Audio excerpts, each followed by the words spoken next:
Weaker section जो है उसको पकड़ना जरूरी है, और उसमें कोई सब लोग चल रहा है, और मैं सोचता हूँ कि उनको मैं सीख नहीं दे सकता।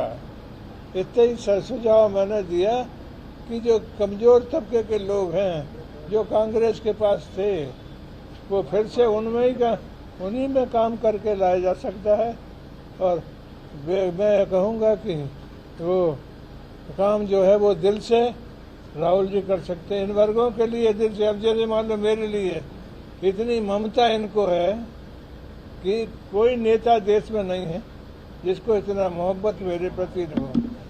शरद जी, एक सवाल है। तो राहुल जी ने कहा आप उनके राजनीतिक गुरु हैं, काफी कुछ सीखा है। आप चाहेंगे कि राहुल जी अब कांग्रेस की बागडोर संभाल लें, अध्यक्ष पद संभालें?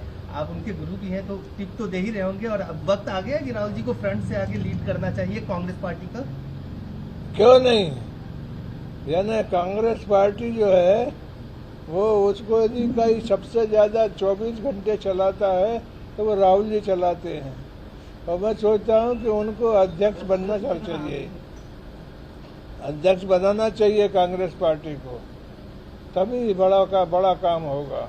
राहुल जी आप अपने राजनीतिक गुरु की सलाह को आप मानेंगे और आने वाले वक्त में आप ये जिम्मेदारी लेंगे? वो देखने की बात है, मगर आज जो यादव जी ने कहा उससे मैं सहमत हूं कि देश की हालत बहुत खराब है, नफरत फैलाई जा रही है और देश को बांटा जा रहा है, और ये हम सबके सामने ये लड़ाई है। देश को हमें एक साथ लाना है, एक बार फिर भाईचारा जो हमारा इतिहास है, हमारी हिस्ट्री है, उस पथ पर फिर से चल रहा है। मगर मैं फिर से दोहराना चाहता हूं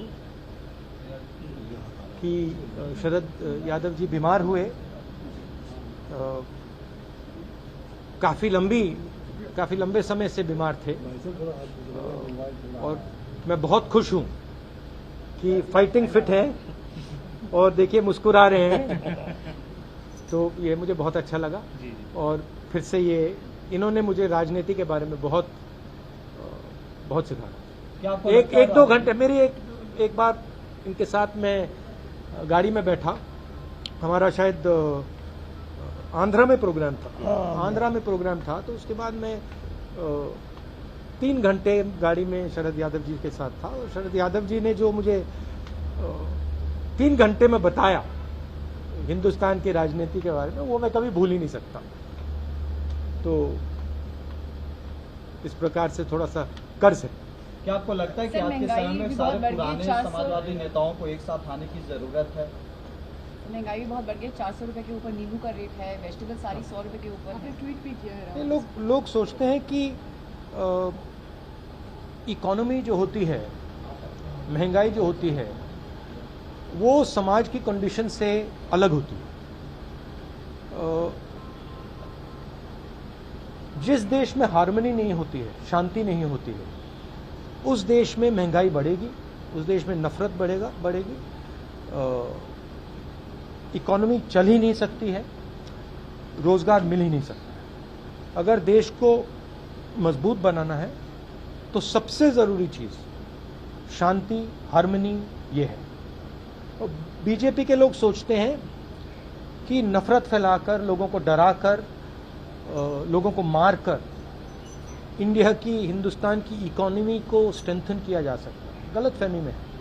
राहुल जी, आप लगातार ये कहते रहे हैं कि इकोनॉमी कोलैप्स होने वाली मौजूदा वक्त की सरकार है। अभी ये खबर प्रधानमंत्री नरेंद्र मोदी की बैठक से बाहर निकली है कि जो हालात मौजूदा वक्त में देश के हैं वो हालात श्रीलंका जैसे होते जा रहे हैं, यानी श्रीलंका नहीं। मैं आपको ये बता देता हूँ, आप हिंदुस्तान की जो आर्थिक सिचुएशन है, रोजगार की सिचुएशन है, उसको आप अभी इमेजिन ही नहीं कर सकते। जो आने वाला है वो आपने अपनी पूरी जिंदगी में नहीं देखा है, क्योंकि इस देश का जो रोजगार का स्ट्रक्चर है, जो रीढ़ की हड्डी है, वो टूट गई है। जो स्मॉल एंड मीडियम बिजनेस हैं, छोटे दुकान चलाते हैं, इनफॉर्मल सेक्टर जो था, ये हमारी रीढ़ की हड्डी है। बड़े बड़े इकोनॉमिस्ट सोचते हैं, ब्यूरोक्रेट सोचते हैं कि इसका कोई मतलब ही नहीं। वो दूसरे देशों को देखकर अपना प्लान बनाते हैं। जैसे प्रधानमंत्री के माइंड में है कि भैया देखो साउथ कोरिया ने क्या किया, हमें भी करना चाहिए। वो बाहर देखते हैं और फिर कहते हैं हाँ हमें वैसे बनना है। उस प्रकार से काम नहीं हो सकता। हमें सबसे पहले ये पहचानना है कि हम हैं क्या और यहां क्या चलता है। तो ये रीढ़ की हड्डी जो इन्होंने तोड़ी है, इसका रिजल्ट अगले 2, 3, 4 साल में आएगा और भयंकर रिजल्ट आएगा। राहुल जी, राष्ट्रपति का चुनाव नजदीक है, विपक्षी पार्टियों के पास उतनी संख्या नहीं है। कहा जा रहा है विपक्षी पार्टी एक साथ एक यूनाइटेड एक उम्मीदवार खड़ा करेंगे। इस तरफ आप लोगों का कुछ है क्या? इस पे आज कोई बात हुई? इस पे अभी मैं कोई कमेंट नहीं करूंगा, इसमें जाना नहीं चाहता हूँ। सर, पेट्रोल डीजल का डिस्कशन जो है महंगाई पर पूरा विपक्ष जो है पूरे बजट सेशन के अंदर मांग रहा था, लेकिन ऐसा नहीं हुआ। एक दिन पहले ही हाउस को सिलेडाई कर दिया गया। कांग्रेस पार्टी ने तो ये इल्जाम लगा दिया कि सरकार जो है महंगाई के बहस से, चर्चा से डर के भाग गई। देखिए, रियलिटी से कोई नहीं बच सकता। टेम्पोरेरीली मॉडर्न पॉलिटिक्स में रियलिटी से बचने का तरीका मीडिया है। मीडिया को आप 6 महीने, 1 साल, 2 साल, 3 साल मीडिया के थ्रू आप सच्चाई को दबा सकते हो, छुपा सकते हो। मगर जब वो सच्चाई युवा के पेट तक पहुंचती है, युवा के माता पिता के पेट तक पहुंचती है, तो फिर मीडिया उसको नहीं संभाल पाता है। पिछले 2-3 साल मीडिया ने सच्चाई को छुपाया है।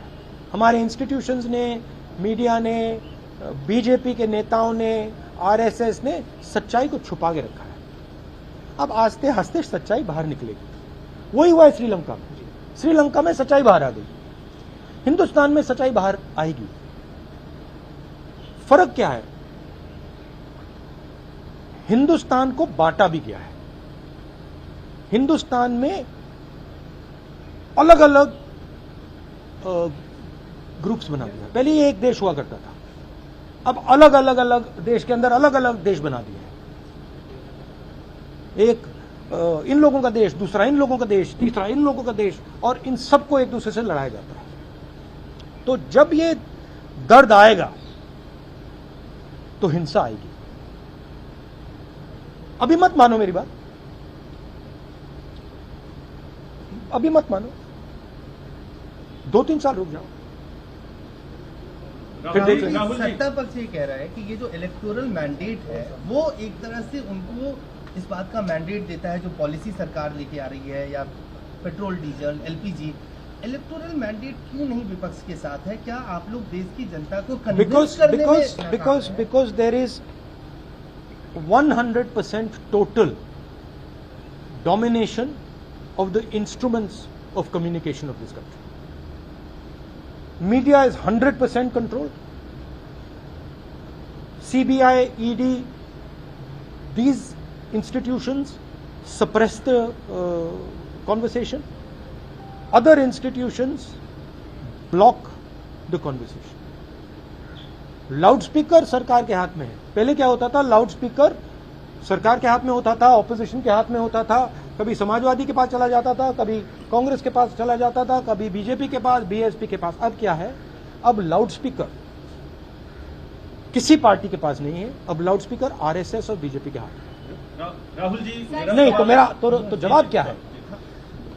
जवाब यह है कि इस कंट्रोल को बाईपास कैसे किया जाए। और आप देखना, जब सच्चाई लोगों को पेट में लगेगी तो ये आपका जो एम्पलीफायर है, लाउडस्पीकर है, ये फेल हो जाएगा। राहुल जी, आखिरी सवाल है। हाँ जी, राहुल जी, अभी हाल में ही शरद यादव जी शामिल हुए थे आरजेडी में। तेजस्वी यादव ने कहा था कि विपक्ष की पार्टियों को एक साथ आना चाहिए। ठीक है, राष्ट्रपति चुनाव को लेकर अभी आप लोगों ने तय नहीं किया है, 24 का लोकसभा चुनाव बहुत दूर नहीं है। क्या विपक्ष की एकजुटता के लिए कोई प्लान है कांग्रेस के? विपक्ष को, बिल्कुल विपक्ष को जो भी आरएसएस और नरेंद्र मोदी जी के खिलाफ हैं, उन सबको एक साथ आना चाहिए। और किस प्रकार आना चाहिए, क्या फ्रेमवर्क होना चाहिए, इस पर चर्चा हो रही है और इसको डेवलप करने की जरूरत है। सर मेरा last question, Chinese state hackers जो हैं वो पावर ब्रिज जो लद्दाख में है उसको टारगेट किया उन्होंने, वहां पर मूवमेंट फिर से देखी गई है बहुत। तो क्या कहते हैं कि चाइना के मुद्दे के ऊपर भी विपक्ष चाह रहा था कि डिबेट हो, डिस्कशन? नहीं, चाइना के मुद्दे पे डिबेट पार्लियामेंट में नहीं होगी। के मुद्दे पे डिबेट पार्लियामेंट में नहीं होगी।